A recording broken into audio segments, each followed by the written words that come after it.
가까운 미래 정도가 좋겠다. 그런데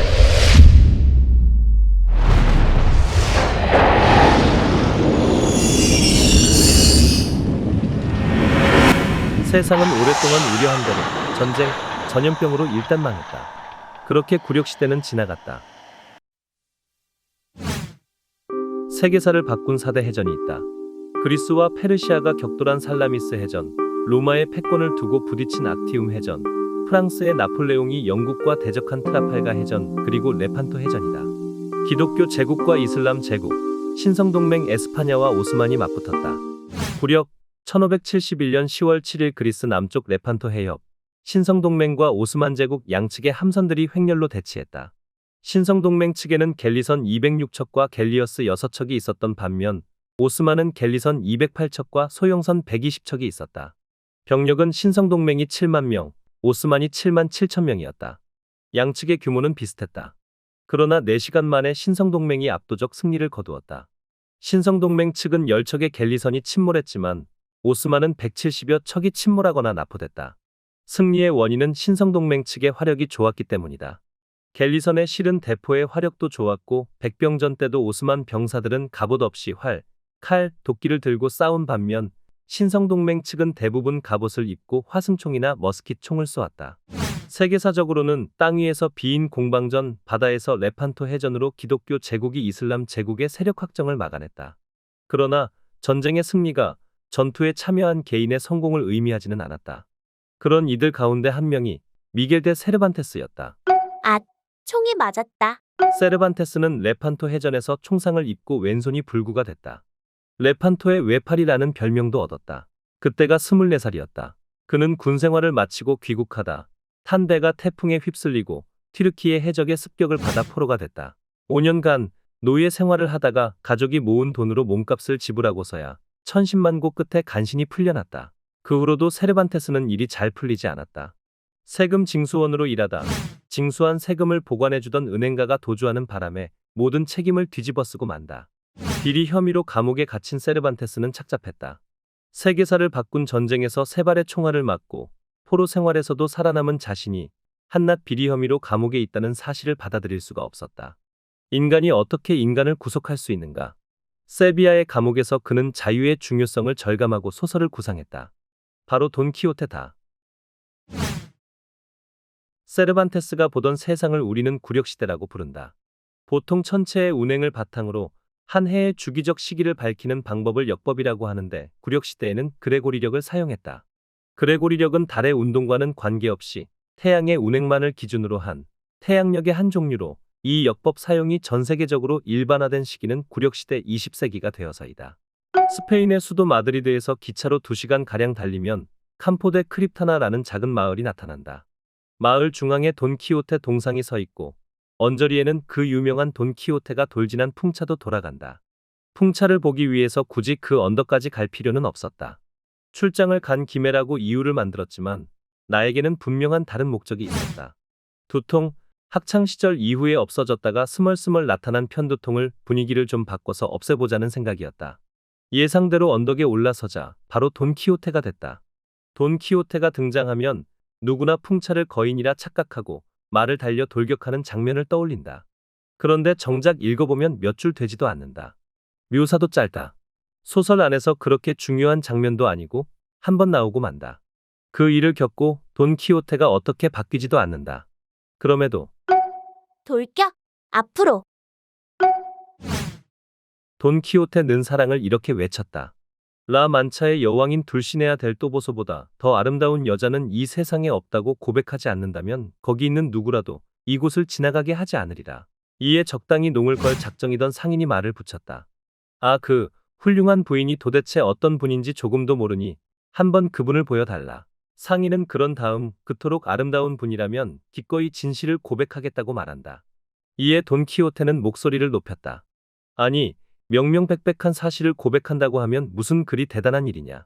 가장 중요한 점은 그 부인을 한 번도 보지 않고도 그것을 믿고 고백하고 옹호하지 않으면 안 된다는 것이다.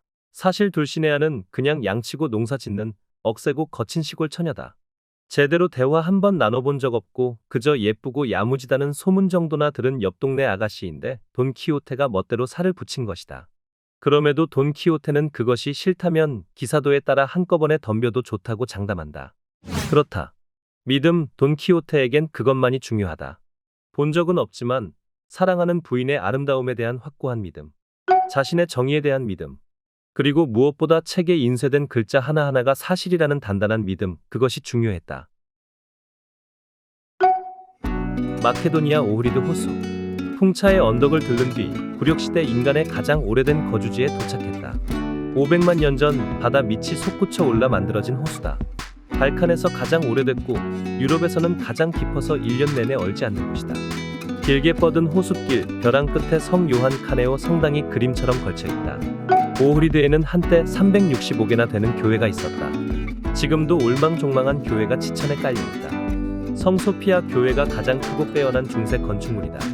성 요한을 기리는 성당은 프레스코화와 나무 성화를 간직하고 있다. 작업실을 만들러 미리 와있던 후배 에어의 설명이 귀에 들어오지 않았다. 돌고 도는 운명을 그린 영화 비포 더 레인의 배경지인데 그러다 문득 돌고 도는 운명이라는 말이 가슴에 날아와 박힌다. 사랑 따윈 논하지 않아. 하지만 모든 것은 계속되어야만 하지. 돈키호테에게 사랑은 믿음일 수도 있다. 그런데 현실의 사랑은 그렇게 단순하지 않다. 보통 사람들은 사랑을 단순한 감정의 문제로 치부하는 경향이 있다. 이해하기 힘들다거나 논리적 분석이 불가능하다거나 각기 다른 개별적 인간의 문제일 뿐이라거나 하는 것은 내가 보기에 변명이거나 의지방향, 무능에 불과하다. 돈키호테를 돌아 오흐리드에 온 이유, 지긋지긋한 편두통의 원인을 찾아야 한다. 두통을 겪는 이들은 이 이유를 사실은 지레 짐작한다. 다만 맞서길거리는 것이다. 버스를 타러 가면 꼭 방금 떠났다. 이런 경우를 머피의 법칙이라고 부른다. 실패의 가능성이 있는 경우에는 반드시 실패한다 또는 평균보다 반드시 손해를 본다라는 법칙이다. 버스 타는 이야기를 더 해보자. 철수는 출퇴근 시간이 불규칙해 덜 혼잡할 때 정류소에 도착한다. 버스는 평균 10분 간격이어서 수백 번 이용한다면 대기 시간은 평균 5분 정도가 된다. 그런데 철수는 아무래도 7 내지 8분을 기다리는 것 같다고 생각한다. 이에 대해 철수의 동료는 길게 기다리면 조바심이 나기 때문에 강한 인상이 남고 결국 길게 기다리는 때가 많은 듯한 느낌이 들게 돼. 자주 있는 착각이지. 라고 말해 주었다. 그런데 철수는 의심이 많아 다음 1년 동안 대기 시간을 기록했다고 가정해보자. 그러면 틀림없이 평균 대기 시간은 5분보다 훨씬 길다는 결과가 나온다. 철수뿐만 아니라 누구나 평균보다 불운한 것이다. 왜냐면 버스 간격이 우연히 길 때에 정류소에 도착할 확률이 높기 때문이다. 간격이 짧을 때 딱 시간에 맞출 확률은 적다. 한두 번 이용하면 운이 좋아 대기 시간이 5분 이하인 때도 있지만 이용 횟수가 많아지면 거의 모두의 평균 대기 시간이 5분보다 길어진다. 이 경우 머피의 법칙은 심리의 문제가 아니라 수학적 사실이다. 그러나 더 기다리는 건 왜지? 라는 의문을 착각이다. 라는 설명으로 탈취해버리면 의문은 거기에서 멈춰버린다. 그 선에 만족해버리기 때문이다. 이런 속임은 의외로 많다. 예를 들어 암이 늘어나고 있다고 하지만 이는 통계상 거짓이다. 라면서 평균 수명이 늘어나 모두 암이 걸릴 수 있을 만큼 장수하고 있기 때문이다. 라고 설명해 버리는 것이다. 일리는 있지만 쉽게 납득해 버리면 발암물질의 증가와 같은 원인은 찾지 않게 된다. 탈취 효과를 이용해 정말로 숨기고 싶은 것을 숨기면서 상대를 쉽게 납득시키는 수법이다. 나는 사랑은 감정의 문제 라고 말하는 주장도 이와 같다고 생각한다. 논리나 이성보다는 복잡하고 모호하다는 인상이 분명한 감정을 앞세워서 실제를 왜곡하고 탈취해 가버린 것이다. 그래서 나는 당연히 사랑의 문제는 논리적인 검토가 필요하다고 생각한다. 후배 에어는 내가 왜 굳이 이곳에서의 작업을 주장했는지 전혀 몰랐다. 오흐리드 호수는 운명적인 사랑에 대해 생각하기에 매우 적절한 장소이다. 오흐리드는 교회가 많은 오래된 마을만이 아니다. 자기의 사랑의 화신인 나르시스의 신화가 있는 곳이기도 하다. 물속에 있는 그 사람은 나르시스의 말을 흉내내기만 했다. 하지만 그 모습조차도 너무도 아름다워 키스를 하려고 하면 사라졌다가 조금 후에 다시 나타났다. 손을 내밀면 또 사라졌다가 또 나타났다. 나르시스는 너무도 애가 타고 너무도 안타까워 그 자리를 떠나지 못하고 계속해서 호수 속에 비친 그 얼굴을 몇 날 며칠이고 바라보았다. 밥도 먹지 못하고 잠도 자지 못해 그는 점점 쇠약해져 갔다. 그리고 끝내 호수에 빠져 죽고 말았다. 나르시스가 죽은 그 자리에는 그의 금빛 머리카락을 기억하게 하는 나긋하고 아름다운 노란한 송이 수선화가 피어났다. 바로 오흐리드 호수의 전설이다. 며칠 사이 돈 키호테처럼 풍차로 돌진할 때 나는 내 편두통의 원인을 찾으려 했고, 오흐리드 호수와 나르시스를 떠올리면서는 여전히 사랑의 신화를 믿으려 했고, 사랑을 탈취한 머피의 법칙으로 깨진 사랑을 복귀하고 있었다. 내 편두통의 원인, 당신은 누구인가요? 우리는 플라시차라는 물고기 튀김을 주문했다. 오흐리드 호수의 특산물인 플라시차 생선 요리를 음미하고서 우리는 주 업무인 리포트 작성을 협의하기로 했다. 항상 그렇지만 리포트를 완성하기 위해서는 이것저것 고려해야 하는 것들이 많다. 물론 많은 자료와 정보는 고맙게도 후배 에어가 챙겨왔다. 자료 검토는 통상의 과정과 절차에 속했는데 전혀 예상하지 못했던 기사의 제목이 눈에 들어왔다. 다른 자료들 사이에 아무렇지도 않게 낀 자료는 전직 대통령의 유품에서 그가 정리한 요리책이 발견됐다. 로 시작했다. 후배 에어가 직원이 정리해준 자료까지 다 모아왔다며 설명하는 동안 해당 자료를 슬쩍 빼보니 굵은 글씨의 제목이 보였다. 길지 않은 글은 단숨에 읽혔다. 의미의 요리 시대를 연 대통령의 요리책 발견. 전직 대통령의 유품에서 그가 정리한 요리책이 발견됐다.